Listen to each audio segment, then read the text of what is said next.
এটা লিখতে দেওয়া হলো না, তো গুমরাহি থেকে গেল এবং উম্মাত গুমরাহর মধ্যে চলে গেল।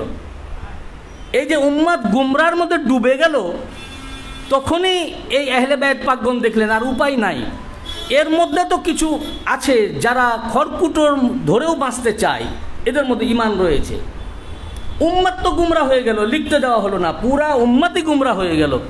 কিন্তু এর ভিতরেও তো কিছু আছে। হযরত হুযায়ফা রাদিয়াল্লাহু আনহুর মতো তো সাহাবী রয়েছেন, আম্মার বিন ইয়াসিরের মতো তো সাহাবী রয়েছেন, হযরতে আবু যার গিফারি রাদিয়াল্লাহু আনহুর মতো তো সাহাবী রয়েছেন, এবং পরবর্তীতে অনেক যারা ইনোসেন্ট পার্সেন্ট আছে যারা তো বাঁচতে চায়।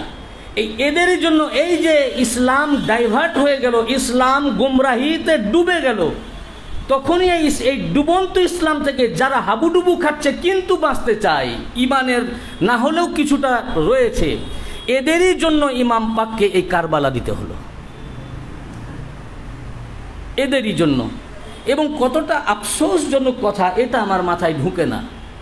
আমরা যাদের এত সম্মান করি এবং তারা সম্মানীয় ব্যক্তি, আমরা আমাদের খুতবায় ওনাদের নাম পড়ি, প্রত্যেক জুম্মায় পড়ি, পরবর্তী জুম্মাতেও পড়ব, কিন্তু তিনারাই এই ধরনের কথা কি করে বললেন যে গালাবাল ওয়াজহ, এখন মৃত্যু যন্ত্রণা গালিব হয়েছে ওনার উপরে, হুজুর চাইছেন আর বলছেন দেওয়া হবে না। এখন গুমরাহি উম্মতের মধ্যে চলে আসলো। এইখান থেকে এগুলো এক একটি কারণ, কারবালা শরীফের এগুলো এক একটি প্রেক্ষাপট, এক একটা ব্যাকগ্রাউন্ড। এবং হুজুর সাল্লাল্লাহু আলাইহি ওয়াসাল্লাম দেখুন, কারবালা তো ঘটেছে, মানে এইসবের লাস্ট পরিণতি হলো কারবালা। তাবুকের যে আমরা কথাটা বলছিলাম, তাবুকের যুদ্ধে যে ওনারা গেলেন, যুদ্ধ কিন্তু হয়নি। কেন যুদ্ধ হলো না? এর দুটো কারণ। এক, এমন কোনো যুদ্ধ নাই যে যুদ্ধে মওলা পাক অংশগ্রহণ করেননি। এই যুদ্ধে মওলা পাক যেহেতু যাননি, এটা একটি কারণ। আর সবচেয়ে বড় কারণ যেটা হচ্ছে যে আপনারা আগের দিন শুনলেন যে তাবুককে তিনটা ক্যাটাগরি তৈরি হয়ে গেল। একদল যুদ্ধে যেতে চাইল না, গেল না, তাদের উপরে কোরআনে আয়াত পাক নাজিল হলো। আর একদল যাওয়ার ইচ্ছা নাই, এটা মেজরিটি পার্সেন্ট, কিন্তু বাধ্য হয়ে গেল। আর খুব কম সংখ্যক যারা ইমানের সাথে গেলেন। এখন যাদের যাওয়ার ইচ্ছা নাই তারা যুদ্ধ করবে কেমন করে? আর একটি পয়েন্ট, আজ পর্যন্ত যত যুদ্ধ হয়েছে কোনো যুদ্ধে তারা বলেননি যে আমরা যাব না, তারা আগ্রহের সাথে গেছেন। এই তাবুক যুদ্ধে তারা যেতে চাইলেন না কেন? একটি কারণে যে মওলা পাককে বসালেননি উনার জায়গায়। আমা তার দান্তা কুনি মিন্নি বিমানজিলাতে হারুনা মিম মুসা। আরেকটি, যদি যুদ্ধ হতো, এটা আল্লাহ পাকের তরফ থেকে হয়নি, রোমের যারা সেনা তাদের মধ্যে আল্লাহ পাক ভীতি সঞ্চার করে দিলেন এবং তারা মানে হুজুরের শর্তগুলো মেনে নিল এবং যুদ্ধ করতে চাইল না। যুদ্ধ যদি হতো, দেখুন যখন ফিরছেন তাদের হুজুর সাল্লাল্লাহু আলাইহি ওয়াসাল্লামকে তারা শহীদ করার চেষ্টা করছে। আগের দিন আমরা বললাম, তো হুজুর সাল্লাল্লাহু আলাইহি ওয়াসাল্লামকে যারা শহীদ করতে চায় তারা যুদ্ধ করবে কি করে? ঠিক সিফফিনের মতো হতো। সিফফিনের যুদ্ধে যেমন মওলা পাক বললেন যুদ্ধ চালাও, তারা কোরআনকে অজুহাত করলো যে বর্ষার ডগায় কোরআন। উনি হুজুর মওলা পাক বললেন হাজা কোরআনুন সামেতুন ওয়া আনা কোরআনুন নাতিকুন, ওটা নির্বাক কোরআন, আমি জীবন্ত কোরআন, বলনেওয়ালা কোরআন, আমি বলছি যুদ্ধ করো। কিন্তু তারা যুদ্ধ করলো না।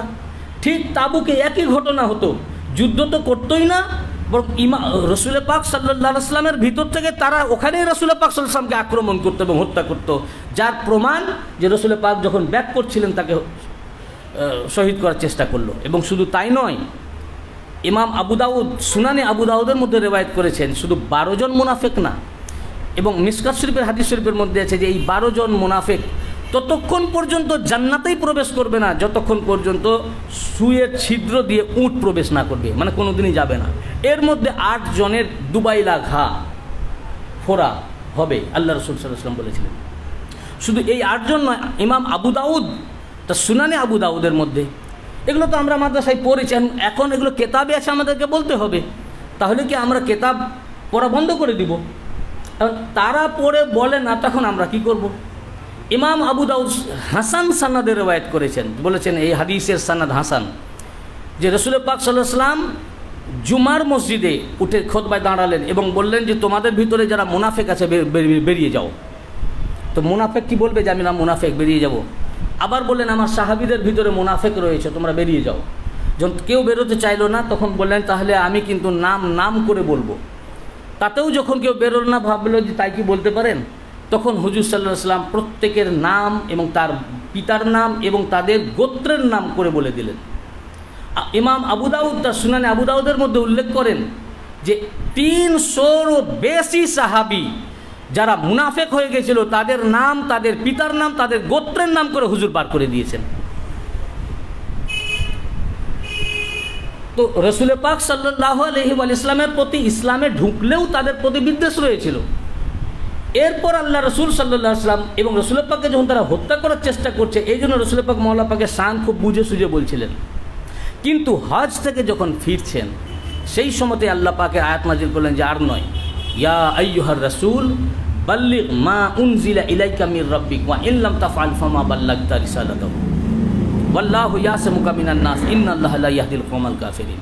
হে আমার রাসূল, আপনার প্রতি যেটা অবতীর্ণ হয়েছে, এবং তাফসীরে দুররে মানসুরের মধ্যে আল্লামা সুয়ুতি এবং ইমাম আলুসি তার তাফসীরে রুহুল মাআনিতে, ইমাম আলুসি ফিকে হানাফির ইমাম আর সিউতি হচ্ছেন শাফি মাযহাবের ইমাম, দুজনেই নিজ নিজ তাফসীরের কিতাবের মধ্যে উল্লেখ করেছেন যে হযরতে আবু আইয়ুব হযরত আব্দুল্লাহ ইবনে মাসউদ রাদিয়াল্লাহু আনহু বর্ণনা করেন যে আমরা রাসূল পাক সাল্লাল্লাহু আলাইহি ওয়াসাল্লামের জামানায় এই আয়াত পাকটি এইভাবে পড়তাম যে ইয়া আইয়ুহার রাসূল বাল্লিগ মা উনজিলা ইলাইকা মির রাব্বিক আন্না আলিয়ান মাওলাল মুমিনিনা ওয়া ইন লাম তাফআল ফামা বাল্লাগতা রিসালাতাহু ওয়াল্লাহু ইয়াসিমুকা মিনান নাস ইন্নাল্লাহা লা ইয়াহদিল কওমাল কাফিরিন। হযরত আব্দুল্লাহ ইবনে মাসউদ রাদিয়াল্লাহু আনহু কাতিবে ওয়াহি, উনি বলছেন এইভাবে আমরা এই ওয়াহি লিখেছিলাম এবং আল্লাহ রসুলের জামানায় এইভাবে পড়া হতো। হযরত ওসমান গনি উনার জামানায় যখন কোরআন সংকলন তিনি করলেন তখন এটা সরে গেল। তো রসুল পাক সাল্লাল্লাহু আলাইহি ওয়াসাল্লামের প্রতি আল্লাহ পাক আয়াত নাজিল করে বললেন যে আপনি বলে দেন আপনার প্রতি যেটা নাজিল করা হয়েছে যে আলী আলাইহিস সালাম প্রত্যেক মুমিনের মাওলা, আর এটা যদি আপনি না বলেন তো ফামা বাল্লাগতা রিসালাতাহু, ইনকমপ্লিট বলছেন না, আপনি সারা জিন্দগির যে রেসালাত করলেন, মানে নামাজ পৌঁছালেন, রোজা পৌঁছালেন, হজ পৌঁছালেন, জাকাত পৌঁছালেন, কোরআন পৌঁছালেন, ইসলামের যা কিছু দিলেন, মা বাল্লাগতা রিসালাতাহু, আল্লাহর রেসালাতের কিছুই পৌঁছালেন না। অর্থাৎ সমস্ত কিছুই বেকার। আপনার নামাজের এলান করা, রোজা পৌঁছিয়ে দেওয়া, হজ পৌঁছিয়ে দেওয়া, জাকাত পৌঁছিয়ে দেওয়া, পুরা কোরআন দিয়ে আসলো, সব বেকার হয়ে গেল যতক্ষণ পর্যন্ত আলীর বেলায়েত আপনি পৌঁছে না দিচ্ছেন। অর্থাৎ এই আয়াত পাক থেকে সাবিত যে পুরা ইসলাম রেসালাতে মুহাম্মদে মুস্তাফা সাল্লাল্লাহু আলাইহি ওয়াসাল্লাম, আল্লাহর দ্বীন, ধর্ম, নামাজ, রোজা, হজ, যাকাত সব কিছুই দাঁড়িয়ে আছে আমি আলী মৌলার উপরে, আলী মৌলার উপরে। অর্থাৎ ইসলামের মূল স্তম্ভ হচ্ছেন মৌলা আলী, আলীর মৌলাইয়াত, উনার বেলায়েত। এবং যখন উনি বললেন আমি যার মৌলা আলী তার মৌলা, সঙ্গে সঙ্গে লাস্ট আয়াত নাজিল হলো আল ইয়াউমা আকমালতু লাকুম দীনাকুম ওয়া আতমামতু আলাইকুম নি'মাতি ওয়া রাদাইতু লাকুমুল ইসলামা দীনা, সূরা মায়াদা 3 নম্বর আয়াত। আজ তোমাদের উপরে আল ইয়াউমা আকমালতু লাকুম দীনাকুম, তোমাদের দ্বীনকে পরিপূর্ণ করে দিলাম, পূর্ণ হয়ে গেল। ওয়া আতমামতু আলাইকুম নি'মাতি, তোমাদের উপর তোমাদের নিয়ামতকে পরিপূর্ণ করে দিলাম। ওয়া রাদাইতু লাকুমুল ইসলামা দীনা, এবং তো এই ইসলাম ধর্মকে দ্বীন রূপে মনোনীত করলাম। যতক্ষণ পর্যন্ত মৌলা আলী আলাইহিস সালামের বেলায়েতের ঘোষণা না দিয়েছেন ততক্ষণ বলছেন রেসালাতের কিছুই পৌঁছানো হলো না। অর্থাৎ পুরা দিন 23 বছর ধরে সাহাবায়ে কেরামরা যা করে আসছেন সব বেকার। আর যেই বললেন আমি যার মৌলা আলী তার মৌলা, বলেন দিন পূর্ণ হয়ে গেল। এবং আজ এই ইসলামকে ধর্ম হিসেবে মনোনীত করলাম। অর্থাৎ ইসলাম ধর্ম হিসেবে মনোনীত হলো মৌলা আলী আলাইহিস সালামের বেলায়েতের দ্বারা। তখনই রসুল পাক দাঁড়িয়ে বলেছিলেন মান কুনতু মাওলাহু ফাআলিয়ুন মাওলাহু আল্লাহুম্মা ওয়ালি মান ওয়ালাহু ওয়া আদি মান আদাহু ফাহিব মান আহিব্বাহু ওয়া আবগাযা মান আবগাযাহু ওয়ানসুর মান নাসারাহু ওয়াখযুল মান খাযালাহু ওয়া আদরিল হাক্কা মাআহু হাইসুদার। আমি যার মাওলা আলী তার মাওলা, হে আল্লাহ তুমি তার বন্ধু হও যে আলীর সাথে বন্ধুত্ব রাখে, ওয়া আদি মান আদাহু, এবং তুমি তার সাথে শত্রুতা রাখো যে আলীর সাথে শত্রুতা রাখে, ফাহিব মান আহিব্বাহু, এবং তুমি তাকে ভালোবাসো যে আলীকে ভালোবাসে, ওয়াব গাদামান আবগাদাহু, এবং তুমি তার সাথে দুশ্মনী রাখো যে আলীর সাথে দুশ্মনী রাখে, এবং তুমি ওয়ানসুরমান নাসারাহু, এবং তুমি তাকে সাহায্য করো যে আলীকে সাহায্য করে, ওয়াখজুলমান খাজালাহু, এবং তার থেকে মুখ ফিরিয়ে এলো যে আলীর থেকে মুখ ফিরিয়ে এলাই, ওয়া আদরিল হাক্কা মাআহু হাইসু দার, এবং আলী যেদিকে যান হককে ওদিকে রাখো। অর্থাৎ হকের পেহচানই হচ্ছেন আলী, অর্থাৎ আলীর যেদিকে ওটা হক, আর আলীর এগেনস্টে যে চলে গেল, আলী আলাইহিস সালামকে যখনই সরিয়ে দিল হক থেকে তারা সরে গেল, হক থেকে তারা সরে গেল। এই যে বললেন আলী আলাইহিস সালামের সাথে যারা বন্ধুত্ব করে আল্লাহ তার সাথে বন্ধুত্ব রাখে, আলী আলাইহিস সালামের সাথে যারা শত্রুতা করে সে আলী আলাইহিস সালামের শত্রু, আল্লাহর শত্রু, আলীর দুশমন আল্লাহর দুশমন।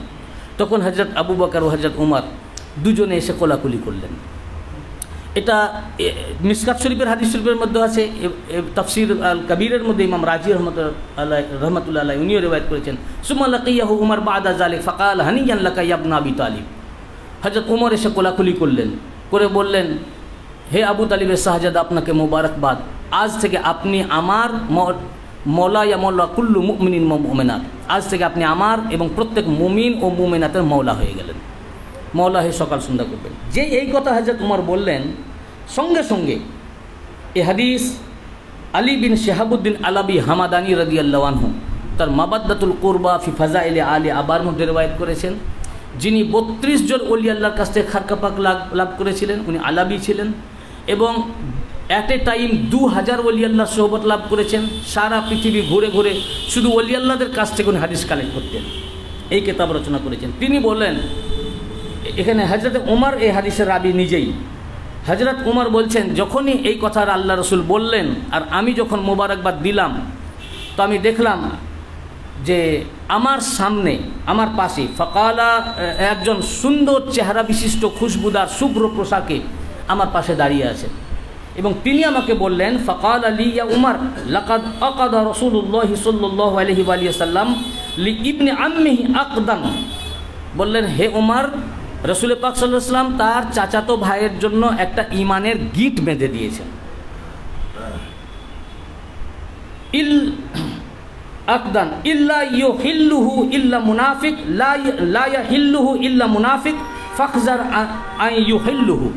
বললেন, শুনো, মুনাফিক ব্যতীত কেউ এই গিট খুলতে যাবে না, অতএব তুমি যেন এই গিট না খুলো। হযরত ওমর উনি রাসূল পাক সাল্লাল্লাহু আলাইহি ওয়াসাল্লামের কাছে এসে বললেন, ইয়া রাসূলুল্লাহ, আপনি যখন মওলা আলীর মওলাইত্ব ঘোষণা করছিলেন, আমি যার মওলা আলী তার মওলা, এবং আমি যখন তার মওলাইত্বকে অভিবাদন জানালাম, আমাকে এরকম শুভ্র চেহারার এক ব্যক্তি এসে আমাকে এই কথা বললেন, নুরানি চেহারাও, তাকে চিনি না, যুবক। তিনি এসে বললেন যে, হে ওমর, রাসূল পাক তার চাচাতো ভাইয়ের জন্য ঈমানের একটি গিঁট বেঁধে দিয়েছেন, মুনাফিক ব্যতীত এই গিঁট কেউ খুলতে যাবে না, অতএব তুমি যেন এই গিঁট খুলতে যেও না। আল্লাহ রাসূল সাল্লাল্লাহু আলাইহি ওয়া সাল্লাম শুনে বললেন, قال النبي صلى الله عليه وسلم نعم يا عمر انه ليس من ولد আদম। বলে, হে ওমর, সত্যি ঠিক কথা, তিনি কিন্তু কোনো আদম সন্তান ছিলেন না। লাকিন্নাহু জিবরাইল, বরং তিনি জিবরাইল আলাইহিস সালাম ছিলেন। আরাদা আন ইউকিদ্দা আলাইকুম মা কুলতুহু ফি আলী, বরং তিনি ইচ্ছা করেছেন যে আমি আলীর ব্যাপারে যা কিছু বলেছি এই ব্যাপারে তোমাকে তাকিদ করতে। এখন কথা যে 1,24,000 সাহাবী আছেন, হযরতে ওমরের কাছে আসলেন, আল্লাহ পাক জিবরাইলকে পাঠালেন আর তাকেই শোনালেন, মুনাফিক ব্যতীত এই গিঁট কেউ খুলতে যাবে না, অতএব তুমি যেন এই গিঁট খুলতে যেও না। আল্লাহ রাসূল সাল্লাল্লাহু আলাইহি ওয়াসাল্লাম বললেন যে এটা জিবরাইল ছিলেন এবং তোমাকে তাকিদ করার জন্য এটা উনি পাঠিয়েছেন ইনার ব্যাপারে। এই যে রাসূল পাক সাল্লাল্লাহু আলাইহি ওয়া সাল্লাম মওলা পাকের এই শান, এই গদিরে ক্ষমতা হয়ে গেল মারাত্মক ব্যাপার। ওনাকে মাওলা বানিয়ে দিলেন এবং বললেন উনার বন্ধু আল্লাহর বন্ধু, উনার শত্রু আল্লাহর শত্রু, উনার দুশমন আল্লাহর দুশমন। তাহলে যারা উনার সাথে খেলাফ করলো, দুশমনি করলো, তারা দ্বীনের বাইরে চলে গেল কিনা, ইসলামের বাইরে চলে গেল কিনা, তাওহীদের বাইরে চলে গেল কিনা, ওয়াহদানিয়তের বাইরে চলে গেল কিনা? যারাই মৌলা আলী আলাইহিস সালামের খেলাফ যাবে, মৌলা আলী আলাইহিস সালাম হচ্ছেন পেহচান ইমানের, ইসলামের, দ্বীনের, ধর্মের, তাওহীদের, সমস্ত কিছুর পেহচান হচ্ছে হুব্বে আলী। যার ভিতরেই হুব্বে আলী রায়, ও দ্বীন থেকে খারিজ, সে আল্লাহর শত্রু। আল্লাহর যে শত্রু, আর দ্বীনে থাকলো, ও তাওহীদে থাকলো, ও একত্ববাদে থাকলো। অতএব এই যে মারাত্মক কথা আল্লাহ পাক রসুল পাকের জবান দিয়ে বলালেন, এই রাগ রসুল পাক সাল্লাল্লাহু আলাইহি ওয়াসাল্লামের উপরে তাদের পুঞ্জীভূত হলো, যার পরিণতি হলো কারবালা। আল্লাহ পাক আমাদেরকে এই কারবালার ওয়াকিয়া এবং এই ব্যাকগ্রাউন্ড বোঝার তৌফিক দান করেন এবং আমার হুজুর পাকের কাছে